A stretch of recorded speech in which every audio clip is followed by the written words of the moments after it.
Testemunho de uma evangelista que visitou o inferno. Ela contou a sua experiência para um pastor.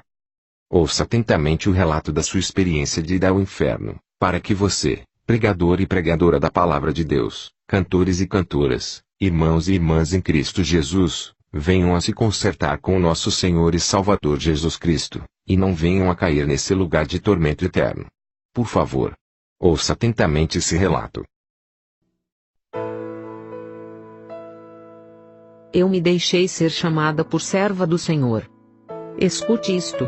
Eu me deixei ser chamada serva do Senhor por 38 anos, trabalhando pelo Concílio Nacional das Assembleias de Deus nos Estados Unidos. Trabalhando arduamente, eu ia de um lado para outro levando a mensagem da palavra. Daqui para lá, de lá para cá, desde que o Senhor me chamou ao ministério. Desde que o Senhor me chamou ao ministério eu levava a mensagem de um lado a outro. Viajei várias vezes ao México, estive no estado de Veracruz, estive no estado de Guaracá, estive no estado de Chiapas, e em vários estados da República Mexicana levando eventos e concílios de mulheres, ali estava eu. Me reunia, viajava, e às vezes tinha que baixar até 3 vezes do avião. Descia e voltava a subir, e tinha que ir para compartilhar a mensagem. Eu pensava que fazendo isso, Deus estava agradecido com tudo que eu fazia. Eu pensava que Deus estava agradecido, pela forma com que eu me movia de um lado para outro levando a mensagem. Muitas vezes, eu pedia para que o Senhor me mostrasse onde nós iríamos viver.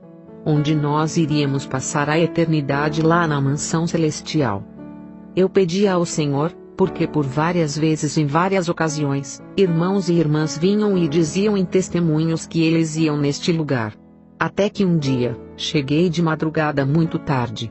Como já saíamos tarde do evento, não deu tempo de jantar.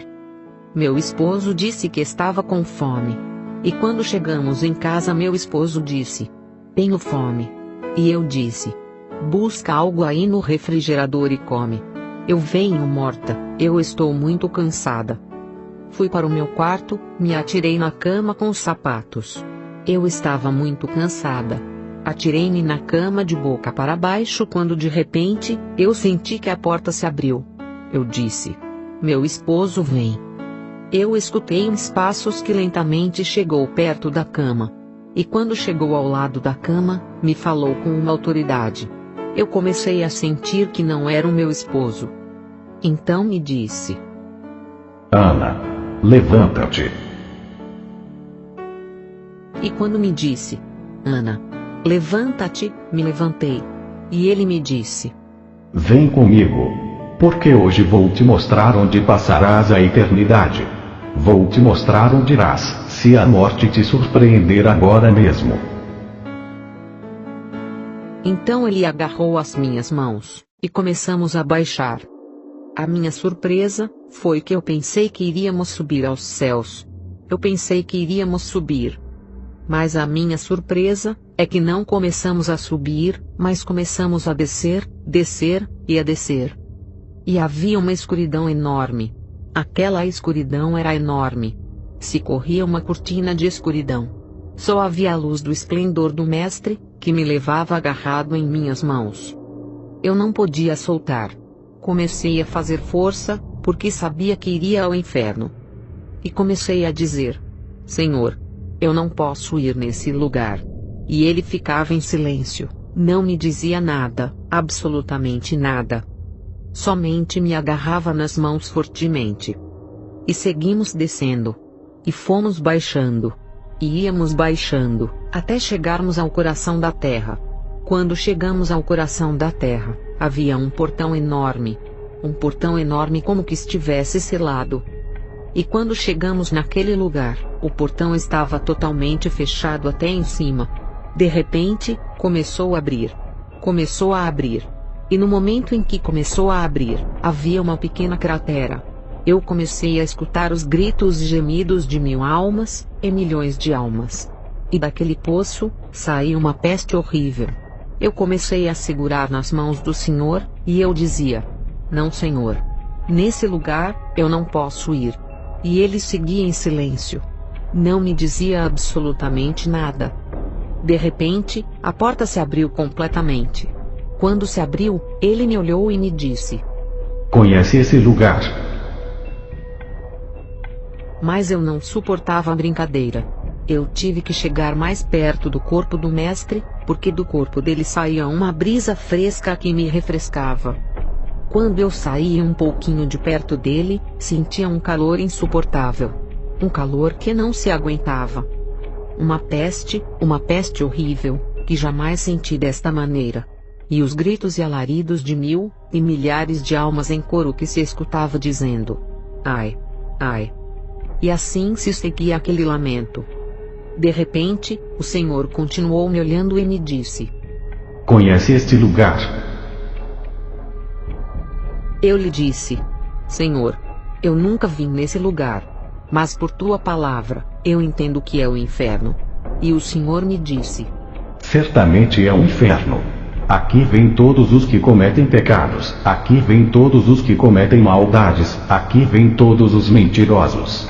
Todos os que cometem pecados vêm a este lugar. Todos aqueles que não se arrependem e não me recebem como seu Salvador. Eu fiquei em silêncio, e comecei a dizer: Senhor, não posso vir neste lugar. E o Senhor disse: Olha, este lugar te pertence, este lugar é teu. E quando me disse que aquele lugar era meu, eu comecei a dizer: Não, Senhor. Estás equivocado. Eu sou tua serva. Lembra? Te sirvo há 38 anos, e faz pouco tempo que eu cumpri 38 anos de serviço. 38 anos te louvando. 38 anos pregando a tua palavra, 38 anos levando a tua mensagem em diferentes partes. Tu sabes o quanto te servi. E quando eu dizia ao Senhor: Tu sabes o quanto te servi, ele movia a sua cabeça dizendo que sim. Mas quando dizia que eu era a sua serva, ele movia a cabeça dizendo que não. E eu disse: Senhor, por que dizes que eu não sou a tua serva?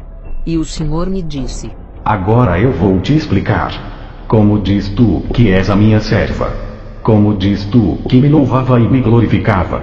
Olha que você se esqueceu de que quando tu pregavas uma coisa, falava uma coisa e vivia outra. Tu dizias uma coisa por detrás do púlpito, e tu vivias uma outra coisa. Por isso cremos, amados irmãos, que porque pregamos, cantamos no grupo, cantamos no coro da igreja somos salvos. Isso não é certo. A salvação inclui algo mais profundo que a santidade. Sem santidade ninguém verá o Senhor, diz a palavra. Então ele me dizia, e eu começava a chorar. E quando comecei a chorar, era porque havia remorso no meu coração. Já não pude mais levantar a cabeça e dizer que eu era a tua serva. O Senhor começou a dizer: Olha, Ana. Eu gostava como pregavas, eu gostava de como tu ias de um lado para outro levando a mensagem, gostava porque você levava a mensagem daqui para lá, isto me agradava, mas você falava uma coisa e vivia outra. Ele continuou a me dizer: Olha, Ana, eu quero te mostrar algo. E de repente se pôs um telão, assim como se estivesse sendo transmitido em um disco ali. Eu via nessa tela uma prostituta. Como vivia uma prostituta. Ele me dizia: Olha, Ana, olha essa prostituta. Olha essa prostituta e olha agora como é que você subia nos altares. Irmãos, certamente às vezes eu subia no altar para pregar com calça comprida. Eu subia para pregar com shorts. Subia para pregar com saias longas, mas rachadas até em cima do joelho. Às vezes, eu subia para pregar com blusas decotadas, nada mais que um véu em cima para tampar. Eu olhava na tela, assim subia eu. O Senhor começou a dizer: Como tu dizes que é a minha serva? Como tu dizes que me louvava, me glorificava, e que és minha filha, se tu te vestes como uma prostituta? Tu te vestes igual a uma prostituta. Muitos de vocês podem dizer agora: Irmãos, isso não é possível. Eu quero que escutes bem. E ele continuava a me dizer: Você se lembra que eu te dei um cabelo longo? Lembra, Ana, os cabelos longos castanhos que te dei? E tu cortaste e pintou de diferentes cores. É certo, irmãos. Eu havia cortado os meus cabelos e havia pintado. Às vezes, eu andava 6 meses com uma cor, e outros 6 meses com o cabelo de outra cor. E eu chegava na igreja. Meu pastor me dizia: "Olá, irmã Ana. Que bonito esse look. Ficou precioso." Eu pensava que, como agradava ao meu pastor, eu também agradava a Deus. A Bíblia nos diz que estamos aqui para agradar a Deus, e não para agradar aos homens.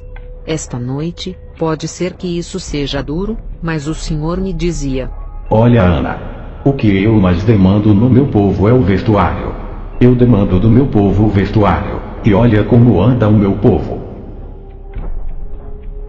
De repente começou a me mostrar como as pessoas iam nos bares, nas boates, como iam nas discotecas, e nos lugares de rock. Como entravam ali nesses lugares, as jovens de saias curtas, calças apertadas que pareciam que haviam colocado 3 em 1 para poder vestir. Com saias e shorts cortados até em cima, eu via como entravam nas boates e centros noturnos. E o Senhor me mostrou e me disse: Olha e veja como anda o meu povo da mesma maneira. Da mesma maneira, assim como entram nas boates, assim entram nas igrejas. Assim estão nas igrejas. Olha como está o meu povo. Olha como vivem. Olha como o meu povo está. Olha a condição que vive a minha igreja. Meus irmãos, eu tive que abaixar a cabeça, e já não podia dizer que era a serva dele. Já não podia dizer que eu não deveria ir ao inferno. Já não haviam mais palavras para eu me desculpar diante do Senhor. A única coisa que fiz foi abaixar a cabeça. E compreendi que a mim pertencia o inferno. Comecei a sentir vergonha, e o Senhor começou a dizer: Você se pintava igual a uma prostituta, e eu quero te dizer que o meu povo tem que ser diferente. De 10.000 no mundo, um tem que ser diferente. Aquele que louva e dá glórias ao meu nome, porque o meu povo tem que fazer a diferença. E nesse momento, o Senhor começou a caminhar para dentro daquele lugar, e perto daquela cratera, diante daquele poço profundo que havia, onde saía uma fumaça que pesteava a enxofre. E eu já não suportava. E eu tive que caminhar ao lado do mestre. Ele começou a me mostrar: Irmãos, tudo ali é vermelho vivo. Ali, não há descanso nem de dia nem de noite. Tudo ali é um calor insuportável. Ali, tem um cálculo de 3.800 graus de temperatura. Não tem como suportar. Se cair um pedaço de ferro, derrete. Se cair um pedaço de ferro, se fazem nada, porque não se suporta as chamas nesse lugar. Ali, estão as almas atormentadas no fogo. As almas começam a gritar e a dizer: Senhor, Senhor, ajuda-nos. E o Senhor lhes dava as costas como se não estivesse vendo, como se não os conhecesse. E seguiu caminhando. Eu segui caminhando atrás dele. Ele começou a dizer: Olha, eu vou te dar uma última oportunidade. Tu tens que ir a eles e falar da palavra. Não importa que te critiquem, não importa que te tirem do movimento, não importa que te tirem da igreja. Vai e fale da minha palavra. Tudo que estou te mostrando aqui, vai e leve a mensagem para que se arrependam. E aí começou a dizer: Olha aí muitas almas. Todos estes que tu vês me chamando de Senhor, e chamando de Pai, é porque eles um dia me louvaram, um dia estiveram na igreja, um dia cantaram no coro, falaram em línguas, profetizaram e pregaram a palavra, e muitos deles tiveram créditos nas igrejas, tocaram no grupo da igreja, e agora estão aqui no inferno, porque viveram uma vida hipócrita e rebelde diante de mim. Eles apresentavam uma cara na igreja, e outra cara no mundo. Eles vinham e aplaudiam, e nas suas casas maldiziam. Eles gritavam e faziam tantas coisas, e agora, estas almas estão ardendo aqui no inferno. Muitos de nós cremos que não é nada mais do que ir na igreja cantar, pular, assobiar, se estribuchar no chão, fazer bugigangas, dizer que sente o Espírito Santo, e nada mais do que isso. Mas vou lhes dizer uma coisa. O Evangelho de Cristo não é isso. O Evangelho de Cristo hoje em dia, é pregadores assalariados. Muitos pastores assalariados, pregadores e evangelistas assalariados, têm corrompido a palavra de Deus, têm corrompido o Evangelho de Cristo, corromperam o Evangelho de Cristo, e pregaram o Evangelho barato, o Evangelho comercial, o Evangelho fajuto, o Evangelho como um supermercado. Eu quero dizer, irmãos, que Deus quer que pregue a sua palavra, que fale a palavra tal como está. Deus quer almas que se arrependam. Irmãos, já não pude suportar. Eu ia chorando atrás dele. E de repente, ele começou a me dizer: vai, diga aos pregadores. Vai, diga. Ele não disse diga aos servos, e nem disse diga aos pastores. Mas disse: vai, e diga a esses pregadores falsos. Vai, diga aos pregadores hipócritas, que não é o que a sua teologia diz. Que não é o que eles dizem, é o que a minha palavra diz, que pregue tal como ela está. Que eles falem tal como está, não importa em quem doa, não importa quem saia, não importa quem não goste. Porque às vezes o pastor tem que trocar a sua mensagem, porque tem gente que não gosta da verdade. Tem membros da igreja que não gosta da verdade. O pior é quando se tem um pouquinho de teologia. O Senhor disse: vai, diga a esses pregadores que andam dizendo que eu só quero o coração. Vai, diga que o corpo é templo do meu espírito. Vai, diga que o corpo tem que apresentar o que tem dentro do seu coração. Que vivam em santidade, que guardem a minha palavra. Vai, diga a todos esses pregadores que cobram grandes quantidades de dinheiro para pregar. Diga-lhes a esses perversos para orar, porque eu já paguei o preço. Vai, diga para esses cantores que andam com zorras em seus pecados. E diga a esses cantores que têm profanado o meu lugar santo, onde já não se chamam de servos meus, mas se chamam de artistas. Vai, diga a esses perversos que se arrependam antes de pisar no lugar santo.